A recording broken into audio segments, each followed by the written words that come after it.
Good day, my esteemed viewers. This Trend Media View, and this program is Trend Conversation. With me is the Punch newspaper. But before that, if you are new to this channel, if you are new to this program, kindly like, share, subscribe, and please do not forget to hit the notification bell. We are looking at the major headlines of Nigeria dailies. This is the Punch newspaper.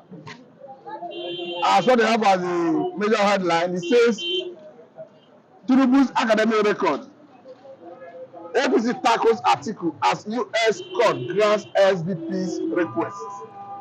That will have to do with the request of Atiku trying to get the certificate of the president from Chicago State University, I think so. The other one is saying police declares 24 hours curfew as tribunal sacks Kano governor. Shot. NMPP supporters protest. Government head for appeal. We are seeing another one. I think this one is happening in Ondo State, where we are seeing same misconduct. Ondo Assembly begins process for to impeach deputy governor. Mr. Chinedu Michael, you are not a stranger to Nigerian politics.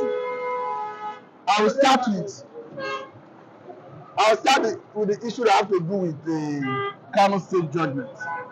We understand that after election, anyone that feel aggrieved have a right, legitimate right, to approach a court election petition tribunal. And we are seeing that the person who was declared winner by INEC in Kano State, the election petition tribunal is saying otherwise. What does it portend for democracy? Do you think, because we understand that Kano State, with the presence of Kwankwaso movement and NMPP have popularity, because the base of which they are nullifying the election is not just on technicality. They remove about 165,000 and something votes from the governor, and they said it was not right before they declared the candidate of APC winner. You said political undertone or justice was served?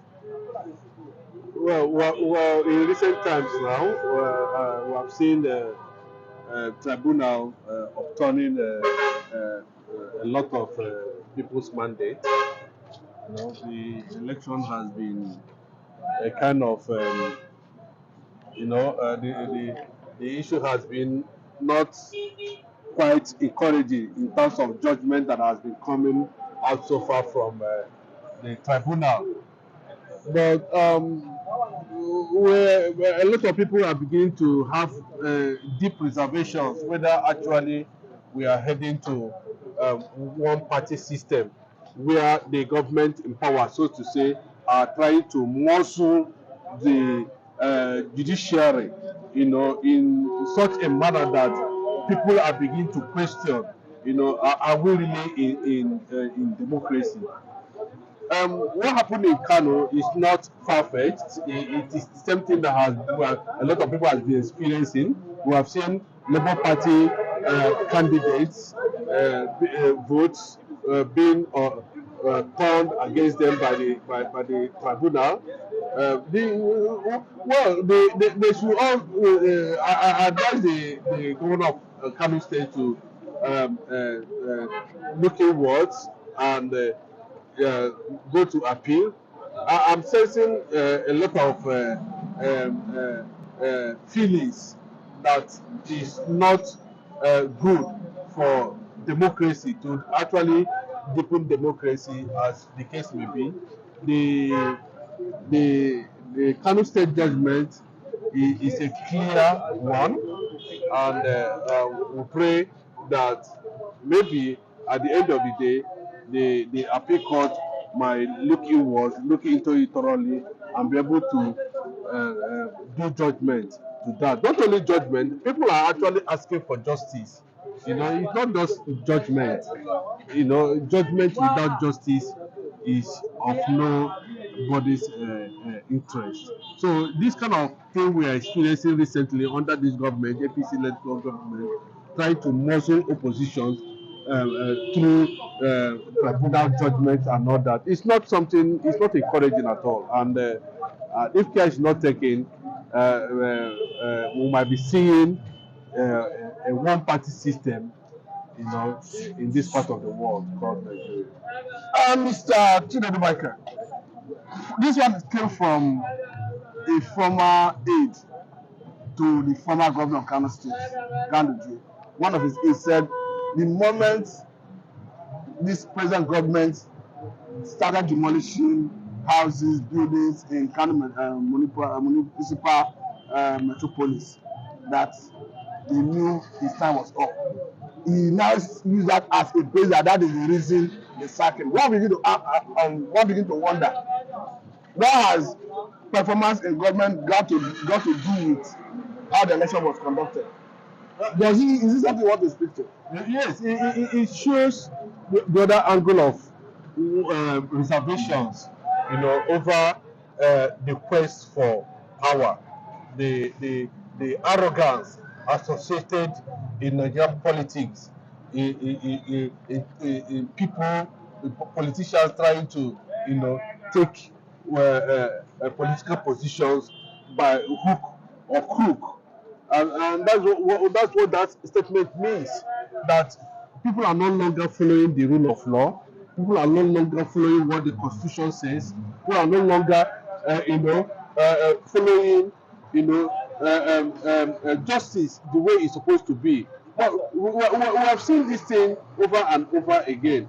So coming to bring in what the governor is trying to do in terms of development, structural development within the Kano capital or metropolis, or you understand, it's not. It should not be. It should not be connected with such matter that's in the tribunal. So if such person is making that statement, that shows his lack of knowledge in the area of the workings of the judicial system. That you cannot use that kind of statement to as a justice or as judgment to what the tribunal have done. What the tribunal have done, is trying to play along with the government in power. That's the way I see it. They don't want to see anything that has to do with other opposition parties, who are also challenging the government, the illegitimacy of Tinubu-led administration. So that's Now, the way I Mr. see it. Chinedu Michael, we are seeing another one. You say, only declared 24 hours curfew at tribunal sacked Kano government. Now, the question is, perhaps there would have been spontaneous protest reaction from Kano people in Kano State. But we are seeing that the governor himself has the police to declare the curfew. And before now, we are seeing a situation where even a cabinet member of the governor of Kano State, who was raising issue that if they sack the government, he was threatening. I think the governor sacked him. Are we seeing a governor that is down to the earth, who submits himself to the rule of law, who is calm like a Jonathan? I will say it's calm. Well, anyway, because of his antecedents, we can, attach such qualities to him. Being a Democrat. Because even in the face of this issue, he's asking the people to be calm, and he's even asking police to declare the 4-hour curfew. And you know that people wanted to protest in his favor. So that's why it couldn't be another Jonathan. Well, that's what I'm saying, that we might be seeing a genuine man who believes in the rule of law, who believes that the quest for power does not worth anybody's blood. According to Jonathan, he believes that things should be done properly. The rule of law should play its role in this kind of matter. Yes, you see, he knew that he actually, won Kano State election, gubernatorial election. He won it. You understand? And that has showed that he is a man of peace.